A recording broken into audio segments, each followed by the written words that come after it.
സംസ്ഥാനത്തെ പട്ടിക വിഭാഗക്കാർക്ക് ബജറ്റിൽ പ്ലാൻ അലോക്കേഷനായി ഉൾപ്പെടുത്തിയിരുന്ന തുക വെട്ടിച്ചുരുക്കിയെന്നാരോപിച്ച് ഭാരതീയ ദളിത് കോൺഗ്രസ് കമ്മിറ്റിയുടെ നേതൃത്വത്തിൽ ദേവികുളം എംഎൽഎ ഓഫീസിലേക്ക് വായ്മൂടിക്കെട്ടി മാർച്ചും ധർണയും സംഘടിപ്പിച്ചു. പ്രതിഷേധ പ്രകടനമായി എത്തിയ പ്രവർത്തകരെ എംഎൽഎ ഓഫീസിന് മുമ്പിൽ പോലീസ് തടഞ്ഞു. പ്രതിഷേധ സമരം മുൻ എംഎൽഎ എ.കെ. മണി ഉദ്ഘാടനം ചെയ്തു. സംസ്ഥാനത്തെ പട്ടിക വിഭാഗക്കാർക്ക് ബജറ്റിൽ പ്ലാൻ അലോക്കേഷനായി ഉൾപ്പെടുത്തിയിരുന്ന 611 കോടി രൂപ വെട്ടിച്ചുരുക്കിയെന്നാണ് ഭാരതീയ ദളിത് കോൺഗ്രസിന്റെ ആരോപണം. സർക്കാരിന്റെ ഈ നടപടിക്കെതിരെ ഭരണകക്ഷിയിലെ 14 പട്ടികജാതി സംവരണ വിഭാഗത്തിൽപ്പെട്ട എംഎൽഎമാർ പ്രതികരിച്ചില്ലെന്നും ദളിത് കോൺഗ്രസ് ആരോപിക്കുന്നു. ഇതിൽ പ്രതിഷേധിച്ചാണ് സംസ്ഥാനത്ത് 11 എംഎൽഎമാരുടെയും ഓഫീസിലേക്ക് ദളിത് കോൺഗ്രസ് മാർച്ച് സംഘടിപ്പിച്ചത്. അടിമാലിയിൽ പ്രവർത്തിക്കുന്ന അഡ്വക്കേറ്റ് എ. രാജ എംഎൽഎയുടെ ഓഫീസിലേക്ക് പ്രകടനമായി എത്തിയ പ്രവർത്തകരെ ഓഫീസിന് മുമ്പിൽ പോലീസ് തടഞ്ഞു.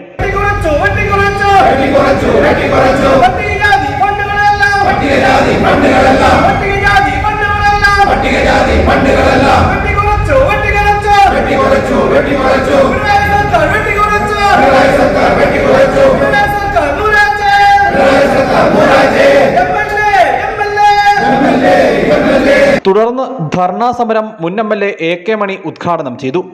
അതിന് തുടർച്ചയായി കേരളത്തിൽ അധികാരത്തിലുണ്ടായിരുന്ന എല്ലാ ഗവൺമെന്റുകളും പാവപ്പെട്ട ദലിത് സമുദായത്തിന് വേണ്ടിയും ആദിവാസി സമുദായത്തിന് വേണ്ടിയുള്ള വികസനത്തിന് വേണ്ടി ഉള്ള ഫണ്ടുകളെല്ലാം കാലാകാലഘട്ടങ്ങളിൽ ബഡ്ജറ്റിൽ ഉൾപ്പെടുത്തിക്കൊണ്ട് അവരുടെ പുനരധിവാസത്തിന് വേണ്ടി എല്ലാ ചെലവും ചെയ്തുകൊണ്ടിരിക്കുകയാണ്.